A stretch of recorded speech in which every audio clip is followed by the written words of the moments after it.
they will like us if they see us as an expert. And that way, if we are guiding them towards one side, it's because we are the experts, and the possibility that you're going to be successful, Mr. Customer, is high. So that's why I want to say that authority is a big principle for customer success. It is. And a key point here to remember is it's not about you telling people you're the authority. Yeah. How does it usually come off if I say, hey, Byron, I'm the expert in this and I'm the best at that. And look at all these things that I've done back here, right? That's the It usually comes off as arrogant or egotistical or, right? It turns more people off. Yeah. It's not about telling people you're the authority. It's about it's about letting other people, other items, other things present you as the authority that you are, right? Other people can brag on you all day long and tell about your accolades. That's a much different scenario, and it's better received by that person versus you trying to tell them. So that's the important thing. So, if you have awards, if you have credentials, if you have things that can promote you as an authority, then let other people, other things present that on your behalf. So it's not you directly telling them. The facts. Yeah. You were going to jump into number 6, right? So now we got to figure out, well, how do we motivate action? How do we motivate to action? Well, we've got a relationship. Okay. We've gotten people certain this is probably for them, but still no guarantee they're going to move. So this is what I call the I got time phenomenon kicks in. Unless it's like a pain point, like top of mind situation, then it's like, well, all right, I like you. No, I know I need to do it, but I don't have to do it right now. I'll get to it at some point. I got time. And that happens a lot, Chris, with customers because they're super busy. It does. And that's what we're competing with, right? Everything that they're busier with and is going to distract them from what we just talked about. Okay. So, but if we motivate action today, we can avoid all that competition. So how do we do that?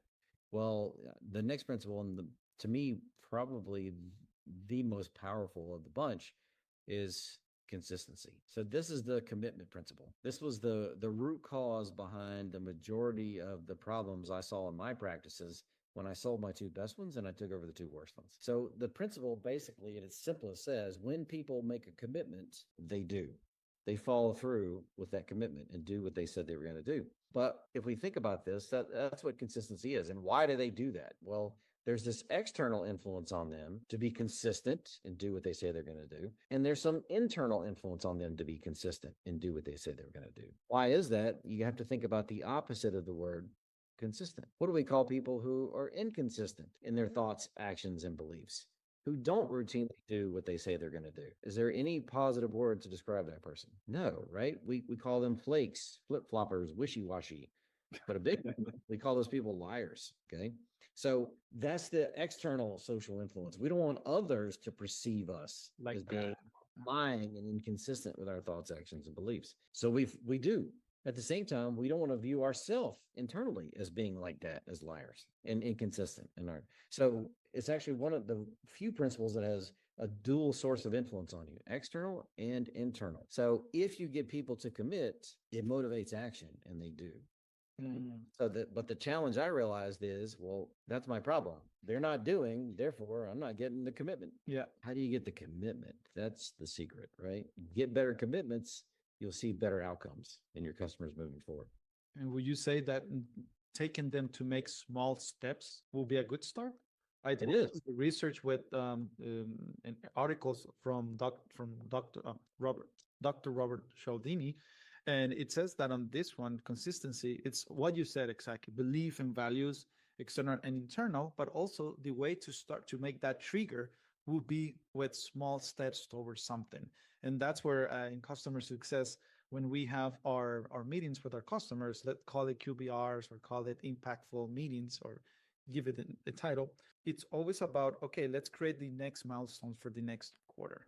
These are the steps towards what you want, which is this revenue probably, or this impact.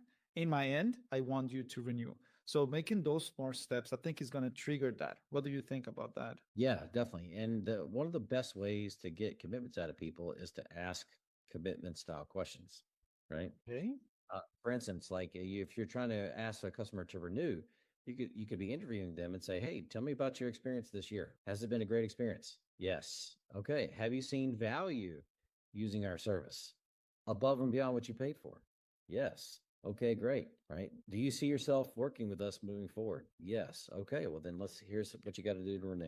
So automatically asking the right questions, commitment questions, puts them on the path to where it's going to be hard to say no to the request that's coming.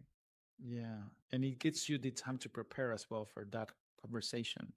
I heard that there's some customer success managers that on the invite or their calendar or the Calendly, they ask the question, if you will renew today, will you renew? Yes or no? So that way, when they receive the invite, they have that info there. But then number 7 and the last principle, Chris, of today's episode, which has been super interesting. And I wish we could have more hours, man, to talk deeper into this. But that's part of the course that the institute is giving, right? And well, we are all lucky that we have the discount.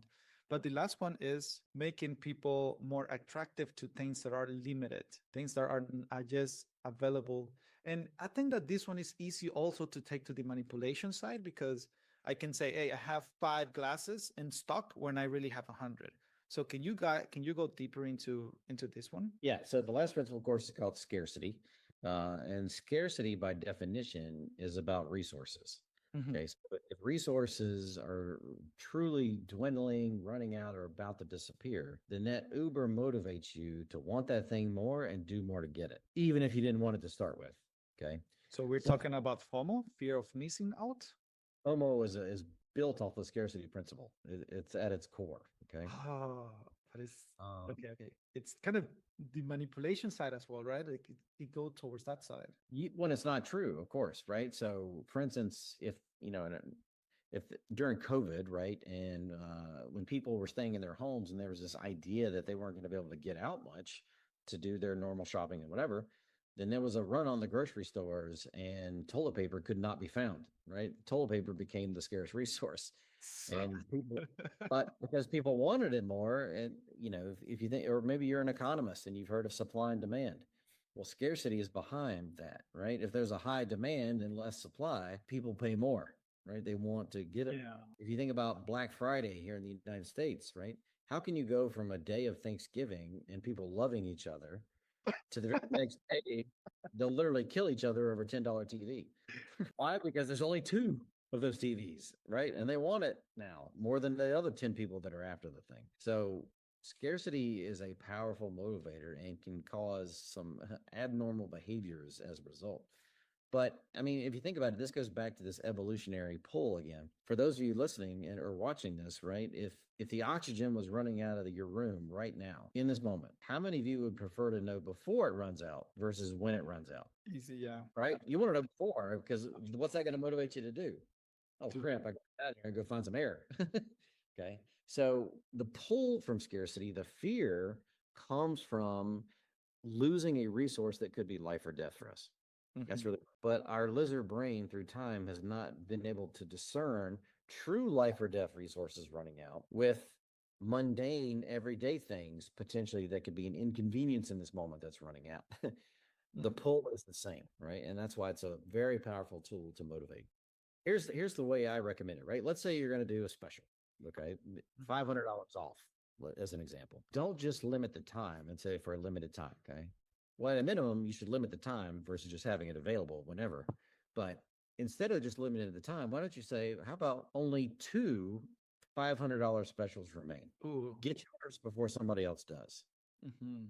And now that's going to uber motivate probably 10 to respond and grab those first 2. Now with the ethics, what do we do with those other 8? Because we said we'd only give away 2 or 2 remain. Well, this is where reciprocity comes into play.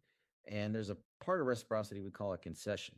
So offering someone a backup or an alternative option is a gift to them, is perceived as a gift by many people. And they want to reciprocate in kind. So that's how negotiations work. It's a push-pull till we get to an agreement. I give a little bit, you give a little bit, right? Until we find this thing.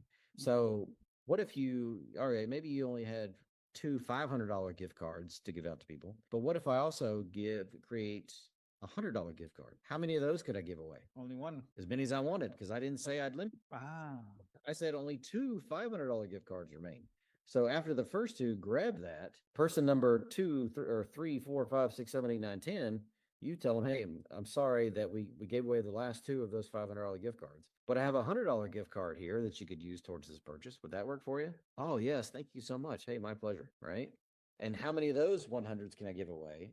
An unlimited number, because I didn't say I'd limit those. So what you see is when people respond to an offer like that, the mindset is they just want to get something off for doing what they know they were going to do anyway or get anyway. So even though they didn't get the big thing, just getting something still satisfies that mindset. And they say yes. And you can ethically use scarcity because you didn't say you limit the 100 ones. So at some point, it's about combining as well, right? It's about combining them.